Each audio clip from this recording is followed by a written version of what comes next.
আমি তো প্রায় দায়িত্ব নিছি প্রায় 4 মাসের উপরে। তো আমার এখানে এইটা প্রথম মানে পরিদর্শন।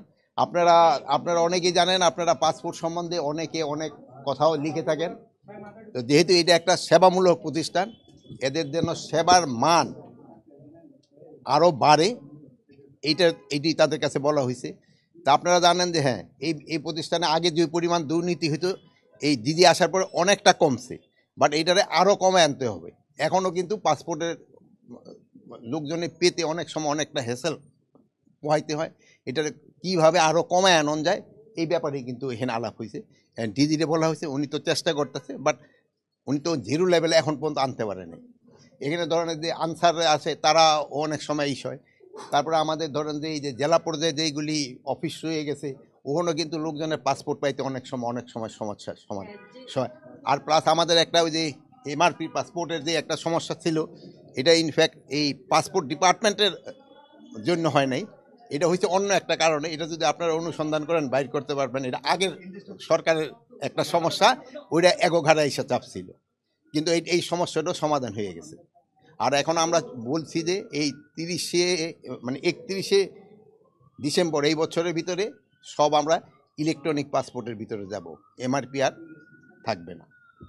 আর কাবেল বাংলাদেশের একমাত্র ইউএল এবং ভিডি সার্টিফাইড কেবল, যা এ গ্রেড এলএমই রেজিস্ট্রেশন। এক সময় চিন্তা করছিলাম যে ইডেই উঠাই দিব, ওই যে পুলিশ ভেরিফিকেশন, শুধু আমরা কার্ডের উপরেই দিব, যেহেতু পুলিশ ভেরিফিকেশনের ক্ষেত্রেও কিন্তু জনগণে একটু ইসে থাকে, কি বলে, হ্যারাসমেন্ট হয়, যে পাইতে দেরি হয়, এই হয় সেই হয়, প্লাস পুলিশের সংখ্যা অনেক সময় কম।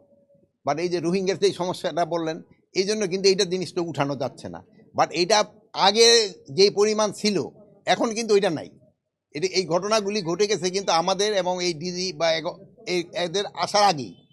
বাট এটার আস্তে আস্তে এখন যে সময় আমরা নতুনভাবে ইস্যু করতে যাচ্ছি, আবার তাগোটা টেনিউর শেষ হয়ে যাইতেছে, সেই সময় দেওয়ার সময় আমরা এই জিনিসটা চেক করে দিচ্ছি।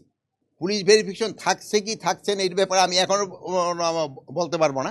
বাট যদি দেখা যায় যে শুধু আমাদের আইডি কার্ডের দিয়ে পারা যায়, তাহলে হয়তো আমরা পুলিশ ভেরিফিকেশন তো উঠাই দিব, যেহেতু আইডি কার্ডও তো আমাদের মন্ত্রণালয়ে তো আসতেছে।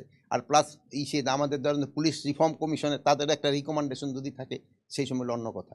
ওই তো বলতে আমি কি বলছি, যে যেটা আজকে আপনাদের মিডিয়াও মনে আজকে আসছে, আজকে না গতকালকে পেপারে, আজকের পেপারে আমাদের দেশে বিদেশি অনেকেই আছে যাদের কোনো ভিসা নেই, ভিসা ছাড়া কিন্তু আমাদের দেশে তারা থাকতেছে এবং চাকরি বাকরি করতেছে। তাদের ক্ষেত্রে 31 জানুয়ারির ভিতরে তাদের এই যে সিস্টেম, যেটা ভিসা নেওয়ার নিতে হবে, শুধু তাদের না, তাদের প্রতিষ্ঠানও তো তা না হলে 31 পরে, জানুয়ারি পরে তাদের আমরা আইনগত ব্যবস্থা নিব। আর এখনও যারা ধরেন যে যারা ভিসা ব্যতীত যারা আছে, যারা যদি ধরা পড়ে, তারা আমরা বিদেশে পাঠাই দিই।